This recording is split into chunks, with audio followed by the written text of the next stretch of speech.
오늘은 욥기 말씀을 가지고 굴절된 세상에서의 사업, 굴절된 세상에서의 사업이라는 제목으로 함께 하나님 말씀을 나누도록 하겠습니다. 오늘 우리가 함께 본 본문은 그 욥의 친구인 빌닷의 이야기에 대한 욥의 대답입니다.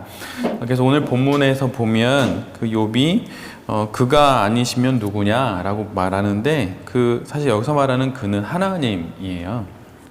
그래서 하나님을 두고 욥이 이런 이야기를 하게 되는 것이죠.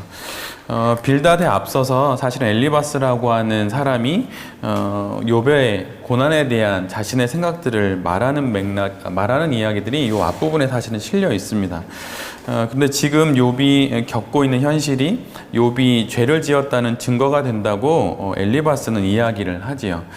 이유 없이 고난을 겪는 경우는 없다고 말하고 그는 또 욥에게 회개할 것을 독촉합니다. 이것은 엘리바스나 빌닷이나 좀 비슷한 내용이죠. 그런데 이전에 엘리바스의 주장은 전체적인 내용이 대략적이고 또 되게 원론적인 내용이 많습니다. 그래서 내용이 좀 두리뭉실한 내용이 엘리바스의 주장이죠. 그런데 빌닷의 주장은 좀 더 직접적입니다. 직접적이기 때문에 좀 더 간단합니다. 고난을 겪는 것은 죄 때문이고 번영을 누린다면 그것은 의롭다는 증거가 된다고 빌닷은 이야기합니다. 그런데 빌닷의 이 주장은 매우 위험하지요. 왜냐하면 그가 말한 주장을 달리 말하면 성공했으면 의로운 것이 되고 실패했으면 불의한 것이 되기 때문입니다. 이런 말이 있어요. 초월이 쓰러진 곳에서 인간은 스스로를 신격화한다. 초월이 쓰러진 곳에서 인간은 스스로를 신격화한다. 초월적인 존재를 상실할 때 인간은 다름 아닌 자기 자신을 또 자기의 주장을 신처럼 여긴다는 것입니다. 마치 빌닷처럼 자신의 말을 절대화하는 것이죠. 자신의 생각과 자신의 주장이 하나님의 말과 같다고 이야기하는 것입니다. 그러나 이것은 삶을 너무 단순하게 보려는 시선입니다. 어쩌면 삶의 복잡함을 견뎌낼 수 있는 내면의 힘이 없기에 빨리 결론에 도달하려는 조급증이 만들어내는 당연한 결과일 수도 있습니다.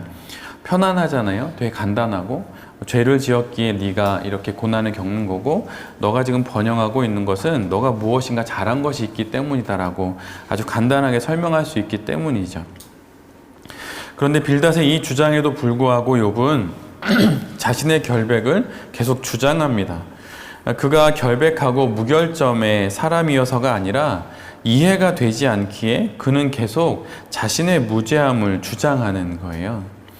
어떤 상황이 벌어지면 우리는 빌닷처럼 또는 욥처럼 말하게 됩니다. 빌닷처럼 내가 죄가 있어서 이런 결과를 얻게 되었다. 또는 욥처럼 그 죄를 나는 알 수는 없다. 내가 무슨 죄를 지었는지는 알 수 없다. 그래서 현재 상황이 이해 안 된다. 이렇게 말할 수 있는 것이죠.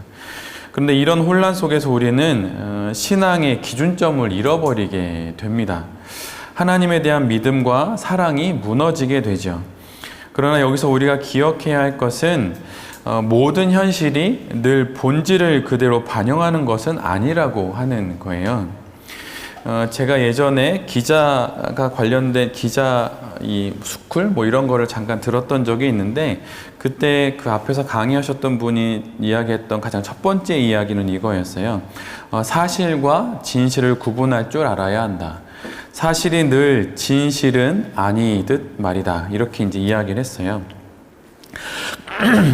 이 사실과 진실의 괴리 속에서 우리는 빌닷이 되기도 하고 때로는 우리가 욥이 되기도 합니다. 빌닷이 따로 있는 것이 아니라 내 스스로 나에게 내가 빌닷이 되고 또 내가 나에게 욥이 되는 것이죠. 간단한 도식으로 지금의 상황을 설명하는 빌닷이 되지 않고 또 죄가 없다고 빡빡 우기는 욥이 되지도 않아야 합니다. 그리고 값싼 희망으로 도피하지도 않아야 하는 것이죠. 그렇다면 이 괴리감을 우리는 어떻게 이해를 해야 할까요? 이 괴리감의 계곡에 빠진 욥을 어떻게 이해해야 할까요? 어떤 신학자가 이런 이야기를 했어요. 궤도가 벗어난 세상에서 사는 우리에게 하나님은 굴절되어 보인다. 궤도에서 벗어난 세상에서 사는 우리에게 하나님은 굴절되어 보인다고 하는 거예요. 이렇게 어그러져 보인다고 하는 것이죠. 왜냐하면 내가 기울어져 있기 때문이다라고 그는 말합니다. 기울어진 세상에 서서 사는 우리도 기울어져 있을 수밖에 없기에 그곳에서 바라보는 하나님은 왜곡되고 굴절되어 보인다는 것이죠. 그래서 나의 고통은 모두 나의 죄인 것만 같아 보이고 성공하는 것은 다 의롭고 축복처럼 보이게 됩니다. 굴절된 세상에서 일을 하고 사업을 하다 보면 우리 역시 이런 굴절된 하나님을 생각하게 되죠. 사업이 잘 되지 않으면 그렇게 생각할 수도 있잖아요. 또 사업이 잘 되면 또 그렇게 또 생각하게 됩니다.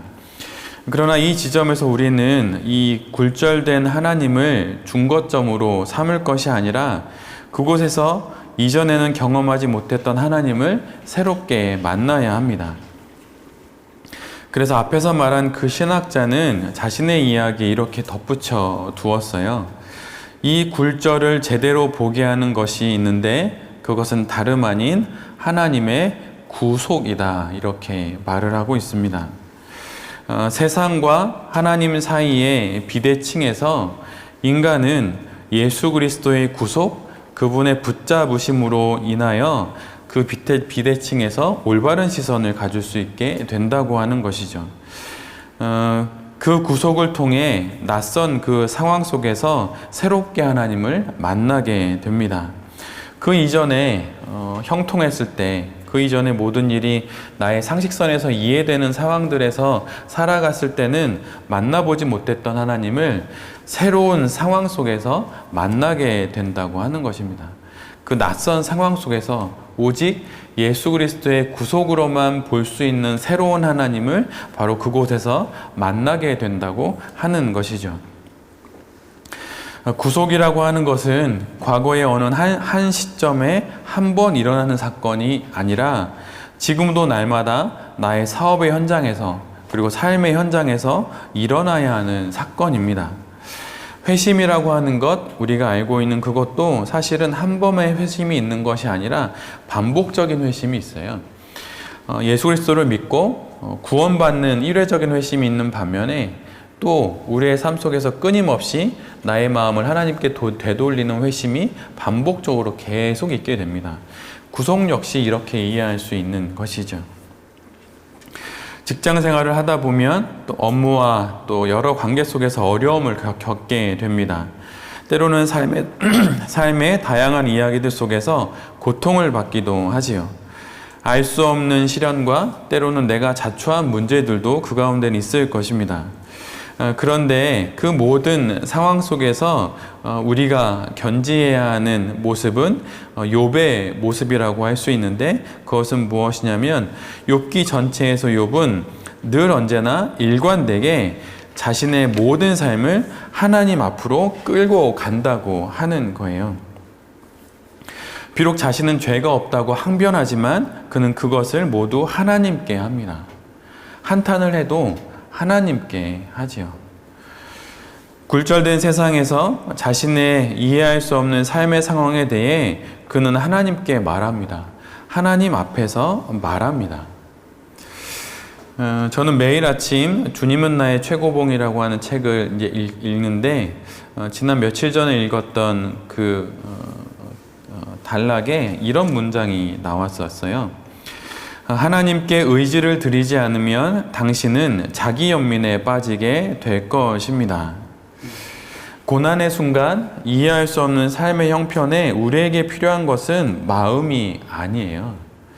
의지입니다. 자꾸 마음을 추스리려고 하다 보면 자기 연민에 빠지게 되는 경우가 많이 있기 때문이죠. 그것을 알았는지 오스왈드 챔버스는 하나님께 의지를 드리지 않으면 당신은 자기 연민에 빠지게 된다라고 이렇게 이야기를 합니다. 자기 연민은 내 자신을 영혼 안에서부터 조금씩 무너뜨립니다. 나를 자꾸 불쌍하게 여기고 그러다 보면 자꾸 무너지게 되는 것이죠. 그러나 그 순간 하나님을 의지할 때 의지적으로 하나님 앞에 오늘의 욥처럼 설 때 그는 그곳에서 다시 일어나게 될 것입니다. 지금 나에게 벌어진 그 일이 어디서부터 왔는지 그것을 묻기보다는 지금 내가 살아야 하는 이 삶의 현장 속에서 어떻게 이 삶을 살아야 하는지, 그럼 내가 어떤 의지를 들여서 이 삶을 살아야 하는지를 먼저 우리가 생각하는 것이 좋겠다고 믿음의 선인인 오스왈드 챔버스가 우리에게 이야기를 합니다.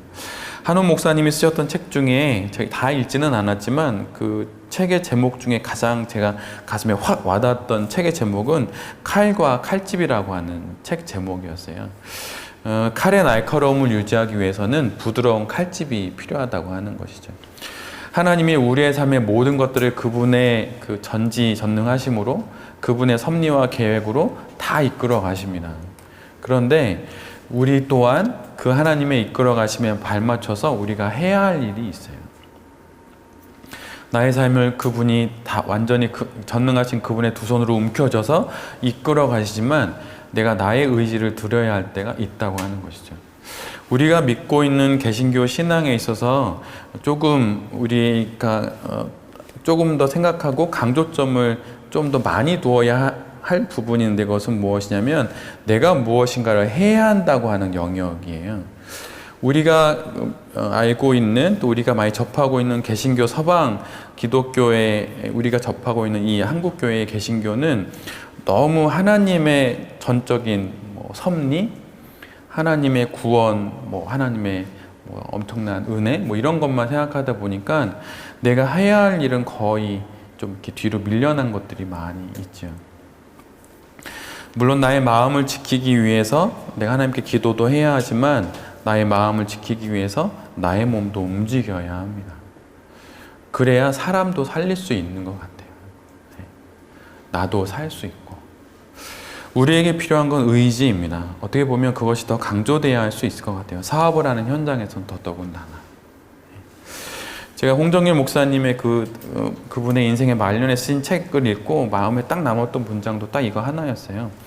하나님은 당신의 모든 주도권을 우리에게 행하시지만 그 주도권의 우산 아래에서 우리를 언제나 주체적인 사람으로 세우신다는 거죠. 그러면서 은혜의 단비를 내려서 우리로 하여금 그 삶을 살아가게 한다는 거예요. 나의 삶에 다가온 많은 어려움들 앞에 우리가 의지적으로 일어나야 합니다. 하나님 저의 마음을 의지를 갖게 해주세요. 물론 기도해야겠지만 그렇게 기도했으면 더 많은 시간 나가서 의지적인 행동을 해야 하는 것이죠. 사업의 현장에선 더더욱 그것들이 많이 필요한 것 같아요. 사업의 길이 막히면 그것을 열어달라고 기도하고 그런 사람도 만나야 합니다. 그것들이 우리가 해야 하는 일인 것 같아요. 굴절된 세상 속에서 사업을 한다는 건 그렇게 의지를 들여야 하는 것이죠. 한 주간 여러 일들 속에서 우리는 살게 될 것입니다. 의지를 주님께 드려서 사업의 길을 열고 말씀도 읽고 기도도 하고 또 운동도 하고 점심도 맛있게 먹고 이러면서 궤도를 벗어난 세상에서 하나님을 온전히 의지하고 또 하나님 의지함으로 나의 의지도 하나님께 올려드리며 몸으로 이 세상에서 하나님의 일을 구현하는 그런 사람들이 여기 있는 모든 베레베 가족들이 될 수 있기를 빕니다. 그런 삶을 또 한 주간 사시면서 임마누엘의 하나님의 함께 하심과 또 에베네셀 하나님의 도우심들을 만끽하며 살아가시는 우리 모두가 될 수 있기를 기도드립니다. 아멘.